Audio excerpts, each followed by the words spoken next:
Радіо Марія. Слухай, познавай, живі з Богом. Хвала Христу, вітаю вас, наші дорогі радіослухачі. І сьогодні, як кожну п'ятницю, ми тут і зустрічаємося у нашій студії, гость у ефірі, і сьогодні маємо чергових гостей.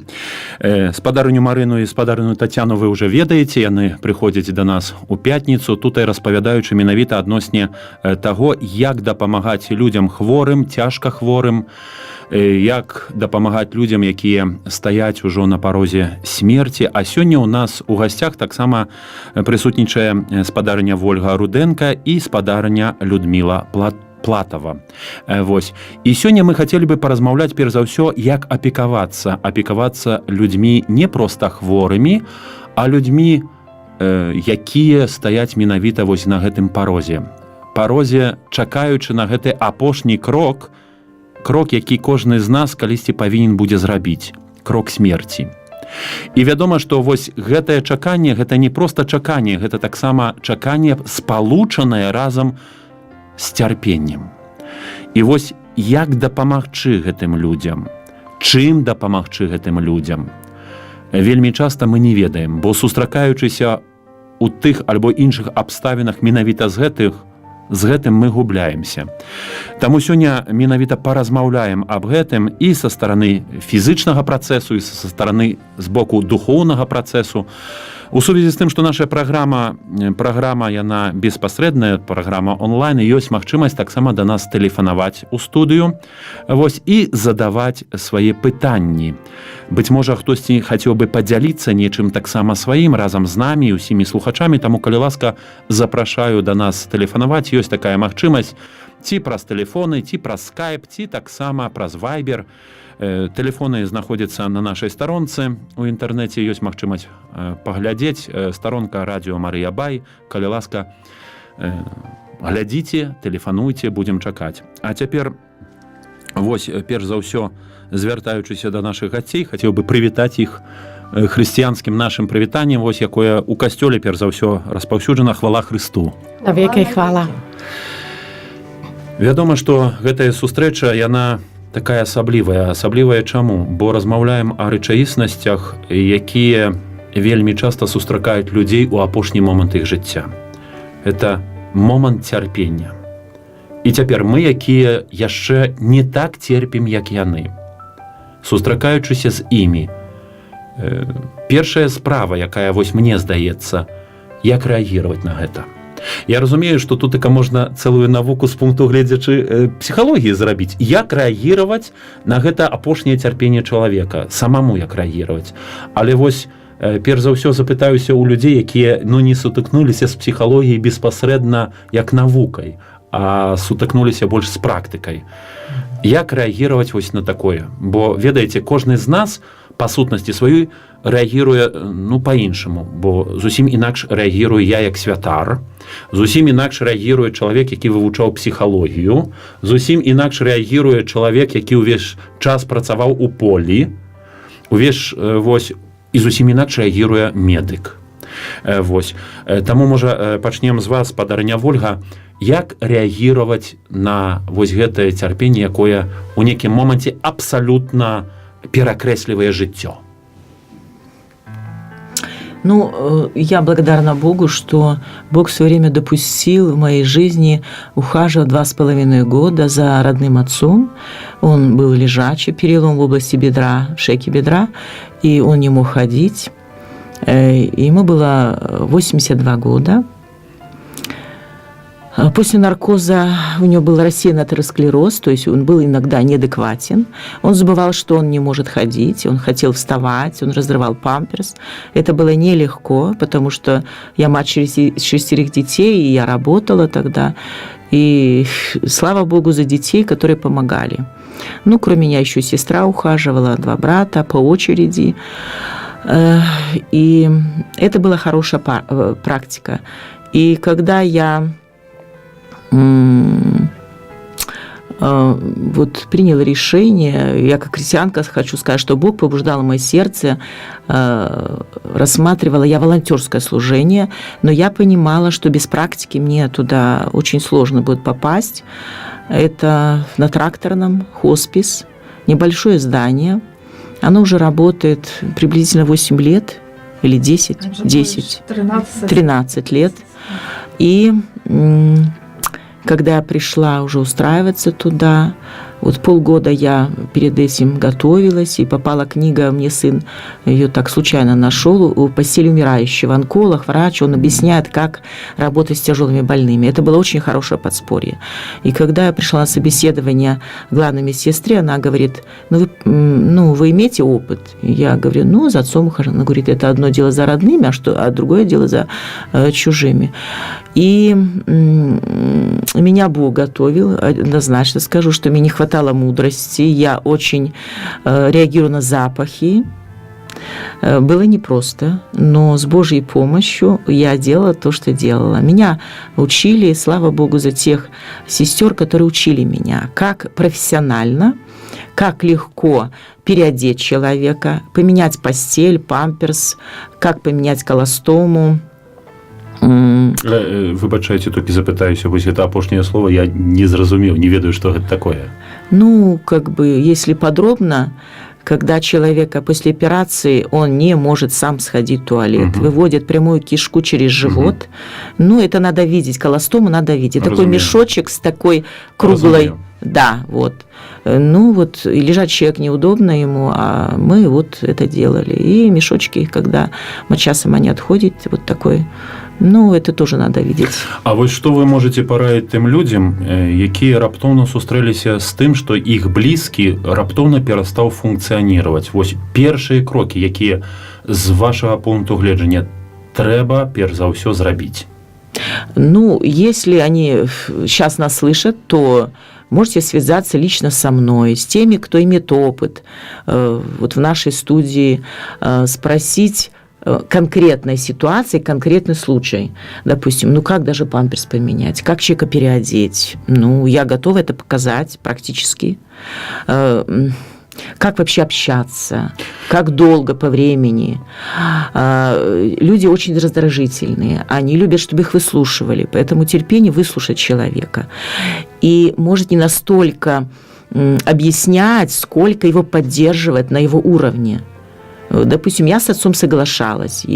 Он говорил, мне надо на работу, он вставала, входить не мог. Я говорю, хорошо, завтра, это возможно, сегодня.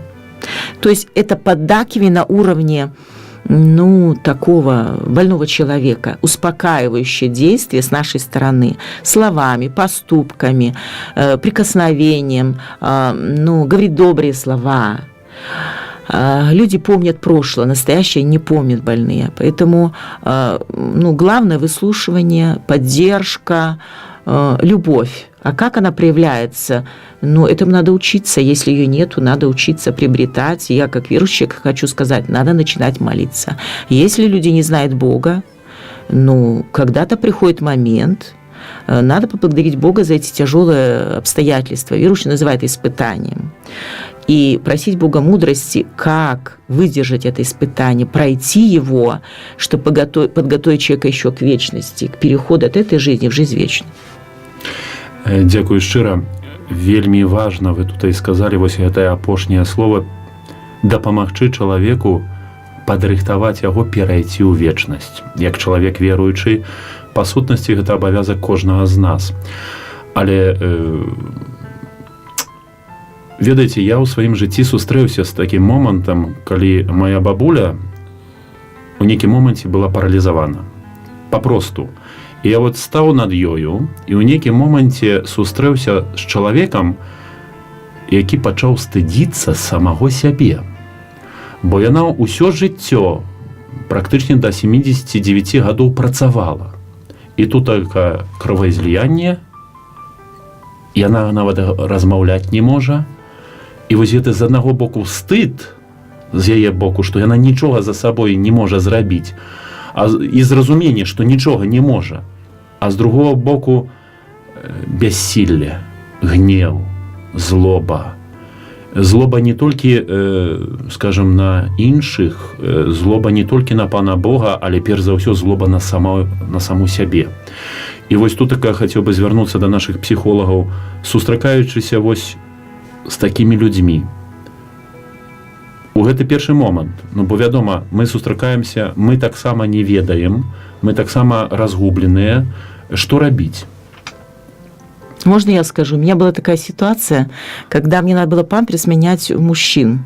Вы знаете, я женщина, и мужчины чувствуют себя очень неловко, особенно новенькие. И мне было это нелегко. И я говорила так: повернитесь, пожалуйста, к стеночке. Я смотрю не на тело, а на душу. Я верующий человек. И я все сделаю. Буду стараться аккуратно, у меня опыта нету. И вы знаете, барьер спал. Когда человеку объяснить на таком хорошем уровне, что это с любым может случиться, этого не надо стыдиться. Повернуться на бачок стеночки. Я так делала, и потом все было нормально. Но это той момент, калі гэтыя люди были незнаныя, не были родными вашими. А что рабіць, калі, скажем, дочка, сын, об якім увесь час маці ці бацька клапаціліся, а то нагле такой прыходзіць момент, калі яны павінны паклапаціцца пра бацьку. І яны ў разгубленасці. Што вы можете запрапанаваць ім? Што зрабіць, а? Не ведаю, кто из вас... У нас была женщина, которая просила, чтобы лично ее сын переодевал. Он жил в другом городе. И она не позволяла никому с младших медсестер, и она ждала сына. Она была тяжелая. Но это то, что было. Але нас слухают разные люди. Разные случаи. И что им запропоновать вы можете? Вы понимаете, что здесь ситуация болезни – это период, который надо переварить. То есть период адаптации будет. Поэтому все равно это будет сложно как для самого человека, который заболел, так и для родственников. Тут уже меняются роли. То есть если там взрослые о детях своих заботились, то понятно, что они сами теперь в таком беспомощном состоянии. Этот период, конечно, кто-то сможет, как вы говорите, с молитвой, с верой, с заботой, с любовью, они смогут сами пройти этот этап. Кто-то категорически нет. Будет эта граница и черта, что нет, я там за своей матерью не смогу, особенно когда проблема разных полов, там или за отцом, да. Это вопрос очень индивидуальный, очень такой интимный. Кто-то, да, кто-то настраивается и видит необходимость в этом, и все, и он относится как к ребенку. Просто принимает эту заботу как о ребенке, и все. По поводу психологических моментов, есть определенные периоды, они очень хорошо описаны у Кюблер-Росс. Людмила очень хорошо знает ее выкладки. Период отрицания болезни, да, как вы говорите, когда это ощущение раздражения, непринятие своей этой зависимости от окружающих, ощущение того, что обременением таким становится для близких, когда раньше сам человек руководил процессами семейными и на работу ходил.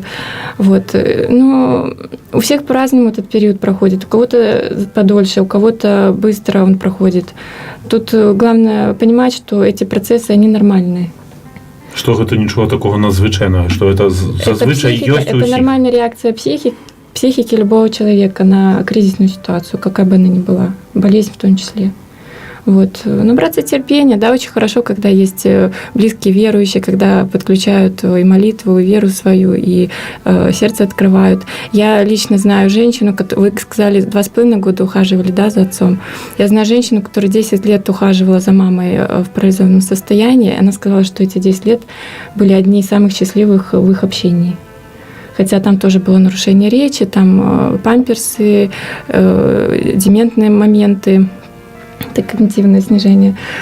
Человек был настроен, человек был духовно такой ориентирован, и он воспользовался этой ситуацией, чтобы раздвинуть те границы общения с мамой, которые были. Где-то какие-то конфликты, прожить их, простить, отпустить. Вот. И где-то, наоборот, еще больше внимания уделить. То есть для этой женщины оказалось это самое счастливое время в их общении. Хотя 10 лет за лежачим человеком ухаживать. Дякую шчыра. Чаргове такое пытанне, якое зрадзілася ў мяне у сувязі вось з тым, што мы сустракаемся з людзьмі не проста церпячымі, але і абмежаванымі. Калісьці пачуў, што са старымі як з малымі. Не ведаю, як гэта з малымі, але са старымі ведаю. Таму ці гэта праўда? Ці вось такі падыход павінен быць? Ці ён здае экзамен?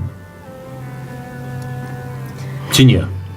Я особенно, мне не нравится много это выражение, потому что думаю, что у старого человека всегда будет его жизненный опыт, все, что он прожил.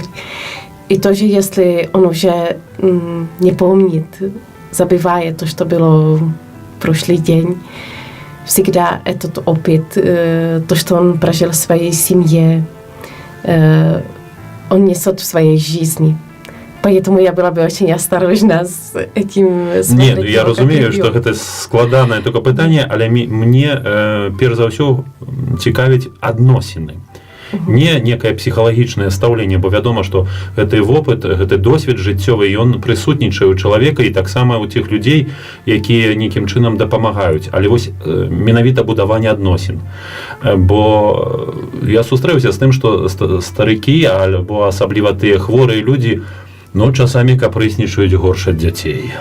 Бо дзяцей можна яшчэ нейкім чынам там пастрашыць, вось, і сказаць, еш, так, за бабушку, за дедушку, а вось старэйшаму з чалавеку за бабушку, за дедушку, як сказаць-то? Да, это понятно. Тоже я думаю, что мы должны принимать все эти эмоции, которые приносит этот период. Так как уже сейчас здесь говорили, что это такой период, когда может быть много негативных эмоций, злость, гнев, то, что человек не принимает эту болезнь, да, кричает на того, кто борется за него, ухаживает. Это все будет, это все должно быть, но тоже это такой путь, которым человек потихоньку делает шаги, чтобы он перешел в этот период смирения, принятия болезни. Думаю, что там очень важно быть так как-то на одной уровне с человеком. То значит, не принижать его. Да, не принижать, но... Не воспринимать его как малое дитё. Да, я думаю, что важно очень много слушать. Слушать то, что для человека самая важная потребность. Потому что у нас много потребностей, не только физические, но психологические, духовные. И нужно понимать, что для человека в этот момент самая важная вещь, самое важное желание. Это не всегда то, что человек говорит в первый момент. Можно он так в душе у него что-то другое, чем то, что первый момент там просит, кричает иногда. Но нужно слушать. И мне очень нравится одна такая фраза, которую я слушала, как для работы социальной. Что это как когда есть курица, и у нее маленькие цыплята. И когда один цыпленок, он падает там в какую-то яму, курица не делает так, что она стоит наверху и волает, чтобы вышел вон, потому что это невозможно. Но курица со всеми вместе попадает в эту яму, чтобы вместе выйти. И для меня это такой модель, как работать с больными. Никогда как не стать выше, чем они, но вместе искать этот путь вместе искать то, что им нужно. Ведаеце, я тут і пачуў вельмі важную рэч, як для мяне святара. Вы, можа, не звярнулі на гэту увагу, але я вось менавіта пачуў. Это самы важны момант жыцця чалавека. Бо мы вельмі часта ўважаем, што важныя моманты нашага жыцця вельмі важныя, гэта тое рашэнне, якое мы прымаем пры жыцці, напрыклад, свадьба, нараджэнне дзіцяці, пайсці той альбо іншы універсітэт, выбраць ту альбо іншую прафесію, вось. А тут і атрымліваецца, што самы важны момант жыцця гэта не тады, калі мы па жыццю робім выбары, але вось менавіта калі стаім на гэтым парозе. І вось цяпер гэта таксама момант выбару, толькі чаго. І як дапамагчы чалавеку гэты момант выбара перажыць і дапамагчы яму выбраць, альбо што выбраць. І тут, быть можа, запытаюся у спадарыні Вольгі, як яна лічыць? Ну, я хочу поделиться опытом, как было в моей жизни, когда ухаживали за отцом. Я, мои дети, и муж говорил, что это стяжать славу Божью. То, что вы делаете дедушке, вы делаете себе. И кто щедро сеет, тот щедро пожнет, духовный закон. А когда я работала в хосписе, то многие медики говорили: что ты к нему бегаешь, что ты бегаешь? Ночью обострение болячек всех. И у нас был, он в Академии наук работал, мужчина, у него была опухоль мозга. И он уже уходил, и вот ночью он приглашает. И я вот тихонечко на цыпочках пришла к нему, все сделала, то, что он просил. А другие медсестры: Оля, почему ты к нему бегаешь?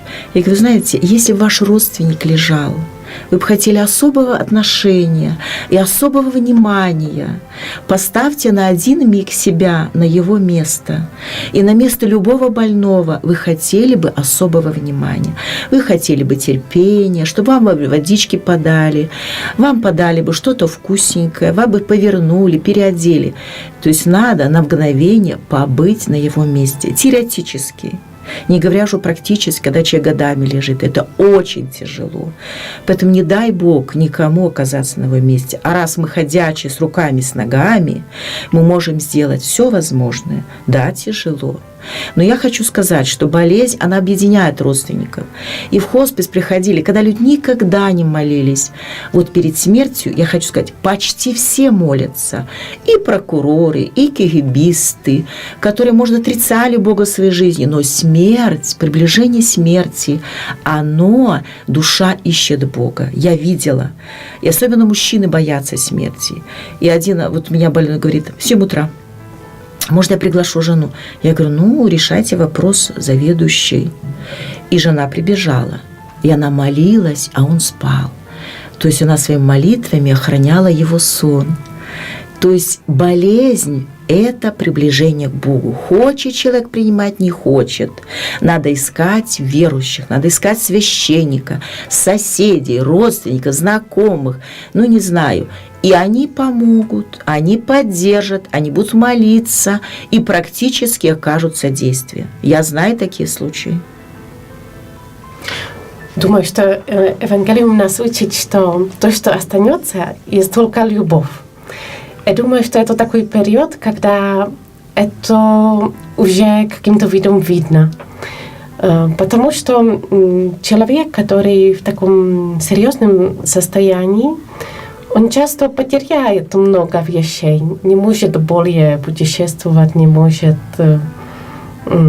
ходить куда-то, не может работать для других. Это очень тоже трудно. Но то, что может любить. Эта любовь, может, не такая материальная, потому что эта любовь может быть тоже сказать: пожалуйста, мне нужно. Открыть то, что мне нужно. Я видела, что это очень часто в семьях такой опыт, например, что открыют, когда в семье подростки, с которыми так трудно, и все делают плохо. иногда является так. Но когда в семье бабушка немного раз сказали, ну я поняла, как мой сын хороший, потому что он ухаживает о дедушку, о бабушку. И я когда видела, как он нежно относится, я поняла, что он хороший человек. Дзякую шчыра.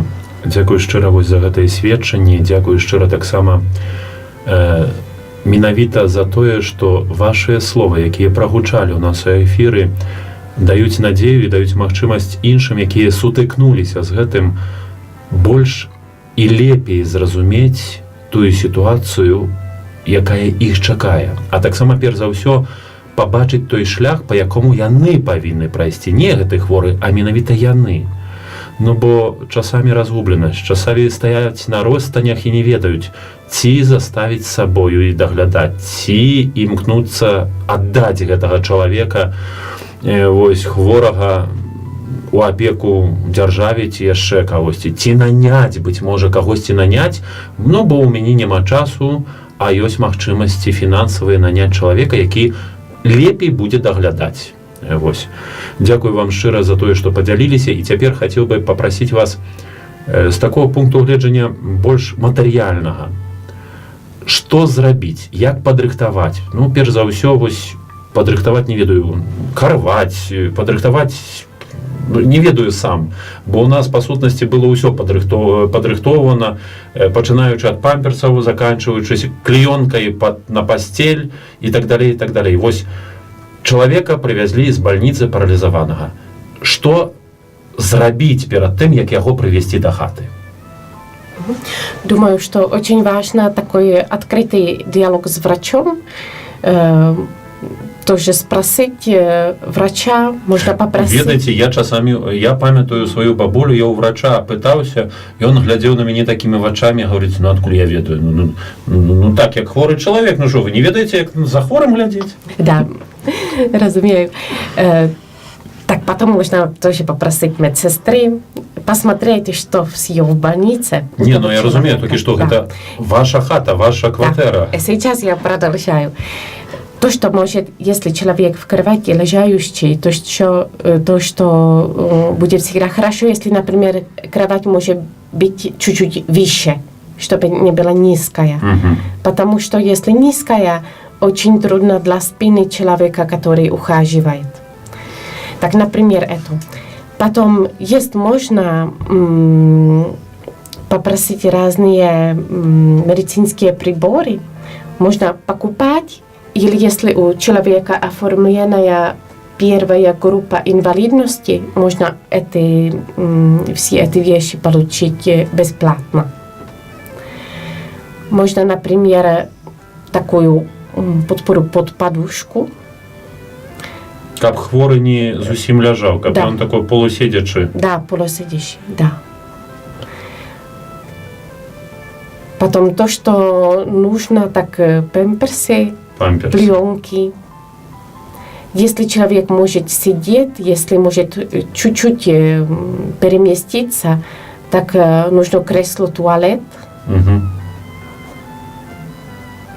Я тут себе записываю, вы кажите, бо люди-то слухают, это я записываю. Например, можно тоже этот кресло-туалет, если на колясках, так будет проще. Угу. Да. Пани Ольга, нечто тут хотел бы додать. Но если человек такой степени тяжелый, ортопедический матрас, вы сказали, что если финансы позволяют, и человек длительно лежит или будет лежать, или уже лежит давно, ортопедический матрас. Есть очень хорошая пена для умывания. Это великолепное средство. Чехия совместно, не помню с кем, 2 фирмы, Сени и Тени. Это можно через интернет найти, где они есть в продаже. В медтехнике, не в аптеках, не во всех. Пена для умывания. Такой баллон, вот как аэрозоль для бритья. Нажимаешь, пена, она убивает запах, она антибактериальная, против пролежней. Потом есть салфетки влажные, очень большие тоже. Та же фирма, они очень хорошо освежают тело, то есть можно притереть спинку, лицо, шею, все тело. Потом я бы посоветовала, кто в деревне и не имеет такой возможности купить для бедных людей, это шампунь в разных количествах с водкой.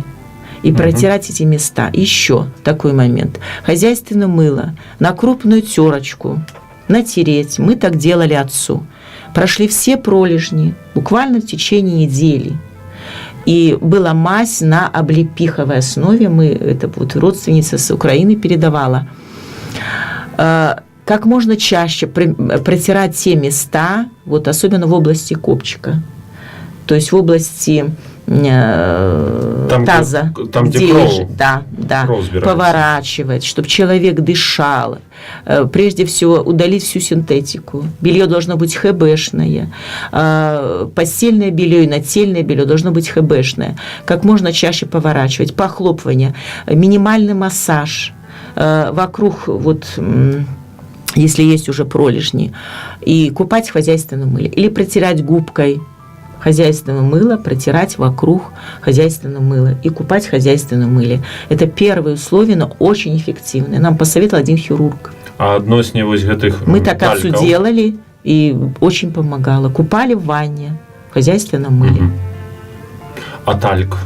Присыпки детячие? Ну, тальк не всем. В разные, я не могу сказать насчет талька. У нас это не практиковали ни в хосписе, никто мне совет такие не давал. То есть зависит от типа кожи, от состояния человека. Я не могу сказать. Может, оно и хорошо помогает, но вот что еще?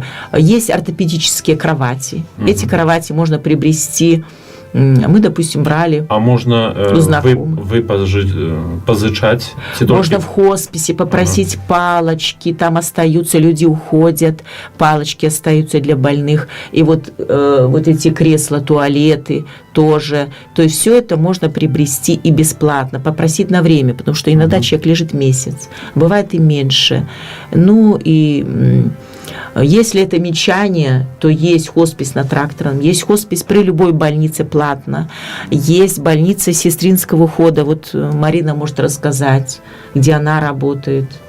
То есть выход есть. Не, зразумела, толькі вось надо его искать. Менавіта для людей, якія сустрэліся з гэтым, каб яны ведалі, якія першыя крокі зрабіць. В этом моменте тоже начал работать проект Tabita. Это проект нашего Минско-Могилевского Caritas, где у меня есть возможность там работать. Так можно звонить к нам, тоже у нас можно... И вот этот проект, это что?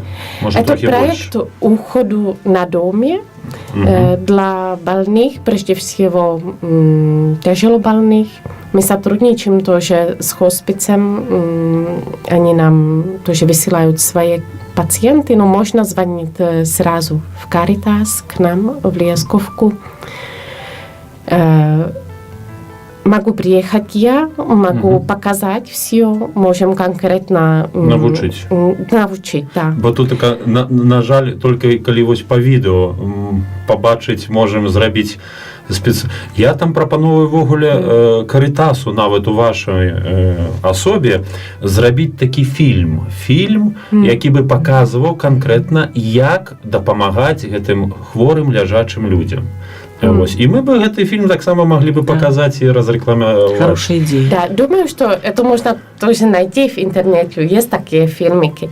Но можно тоже, что я приеду, покажу, сделаю, например, первый раз я, другой раз можем сделать вместе с кем-то, и третий раз можно уже семья сможет. А уколы тоже вы учите робить? Уколы нет, потому что так, по законах Белорусской Республики невозможно дать уколы на дом. Я не могу это учить. Я пам'ятаю сам собі уколи робив, нічого. Дякую щиро за вашу пропанову, за те, що ви поділилися. Некоторі такі питання чисто технічні. Ці гэты ложак, які ви сказали, повинен стояти трохи вище, ніж зазвичай. Ці його варто ставити до стіни, ці, однак, мати можливість пройти побач?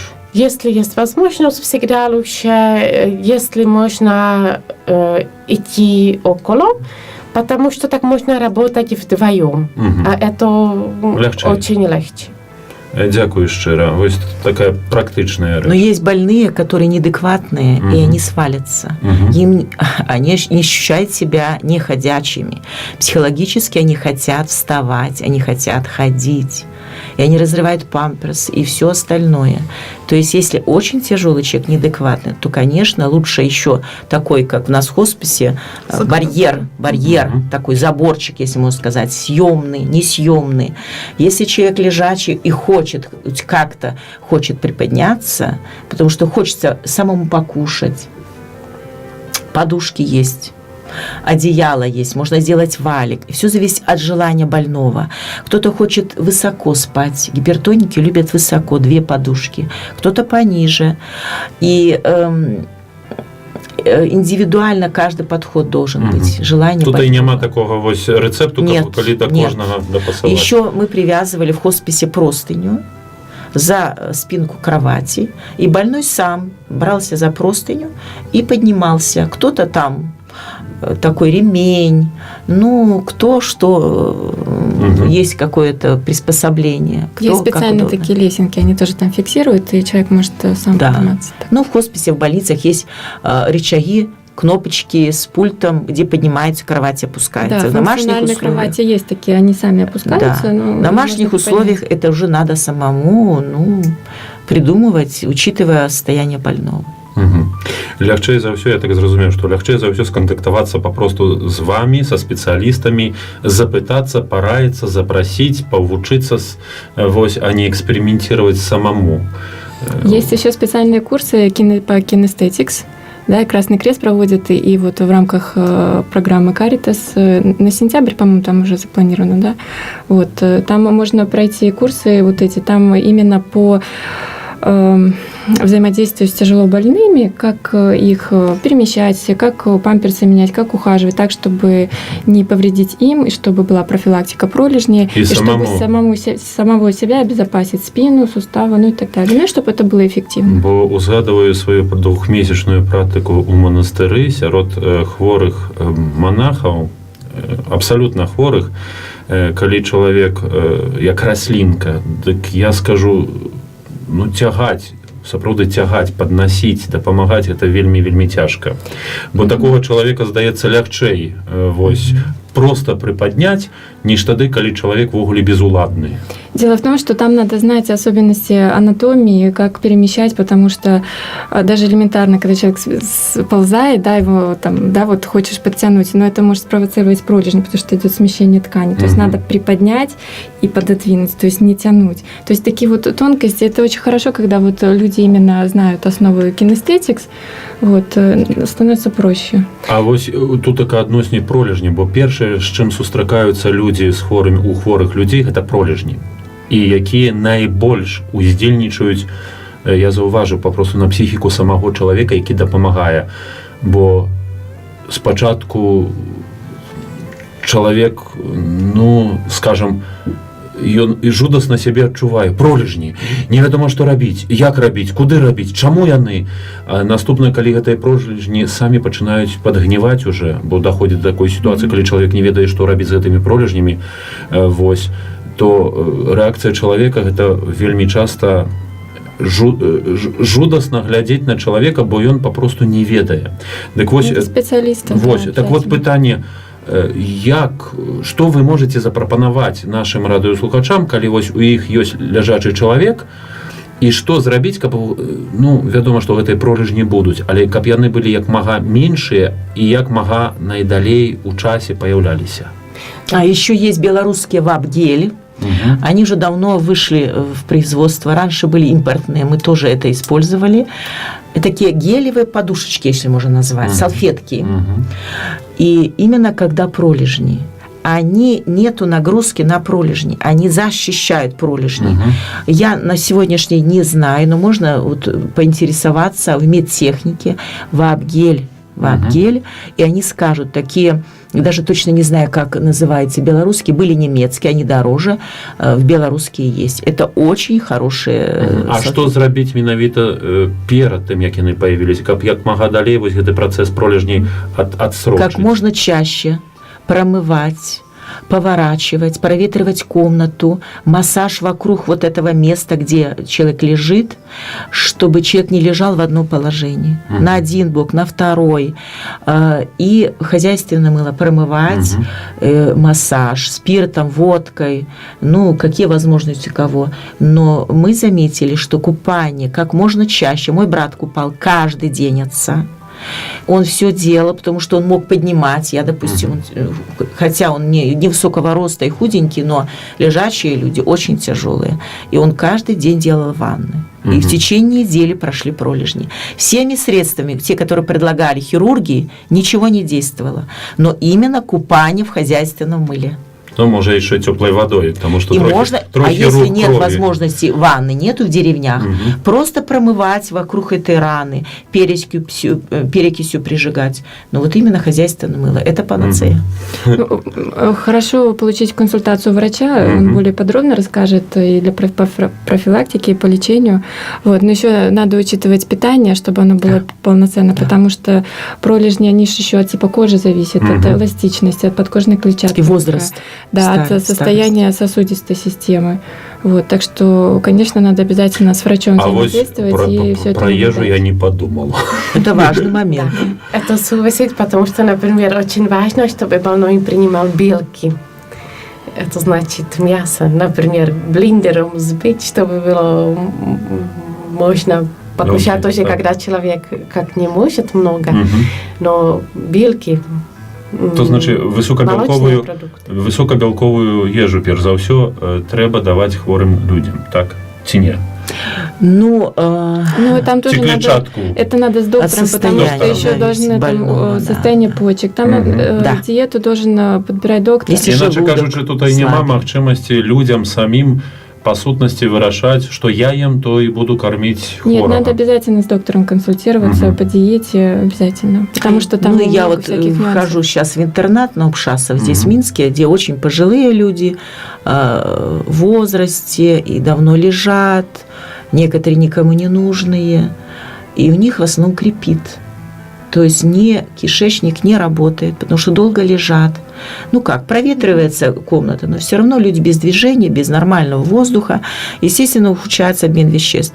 И я бы посоветовала, кого крепит, что эффективно действует. Льняное масло, оливковое масло, натощак, столовую ложку, можно начать с чайной ложечки. Потом морковь на мелкую терку, сырую морковь. Если нельзя сырую, значит отварную. Персик, вот лето, в летний период персик очень хорошо слабит. Чернослив, компот, все в зависимости от больного состояния. Чернослив, голубика регулирует, у кого больные уже на сегодняшний, пусть когда будет свежий урожай, запасутся голубикой, замораживают, делают там, не знаю, варенье, компот, если нет морозильника. Но голубика регулирует работу кишечника, то есть если слабит, она крепит. Если крепит, то она слабит. Голубика, она чистит кровь. То есть это очень ценная ягода. Но черника больше крепит, и она для зрения. Поэтому вот такие мелкие, маленькие такие вот советы, может, кому-то пригодятся. Дзякую шчыра. На жаль, ведаеце, вельмі хутка працягваць наш час праляцеў. Вось, вымушаны таксама заканчваць нашу сустрэчу. І хацеў бы тутай і ад імя Радыё Марыі, ад імя радыёслухачоў таксама падзякаваць вам, спадарня Вольга, і вам, спадарня Людміла, і маю надзею, што яшчэ, быць можа, сустрэнемся, быць можа, будуць пытанні ў нашых радыёслухачоў. Ну і падзякаваць таксама спадарні Марыні, спадарні Тацяны, што яны запрашаюць вас, і мы маем гэтую магчымасць сапраўды паразмаўляць аб гэтым і сапраўды нейкім чынам параіць тым людзям, якія першы раз сустрэліся з гэтай справай, з хворымі людзьмі. Дай вам, Божа, здароўя, перш за ўсё, і няхай Дух Святы умацоўвае вас, а перш за ўсё у вашым служэнні. Каб вы, служачы людзям, ахвяруючы ім свой час, свае магчымасці, ахвяруючы тыя дары, якімі вас Бог надзяліў, узрасталі ў ласцы Бога і, выкарыстоўваючы, узбагачаліся самі. Хвала Христу. Хвала Христу. З Богом заставайцеся. Дякую. Спасибо. Радіо Марія на одній хвилі з Богом.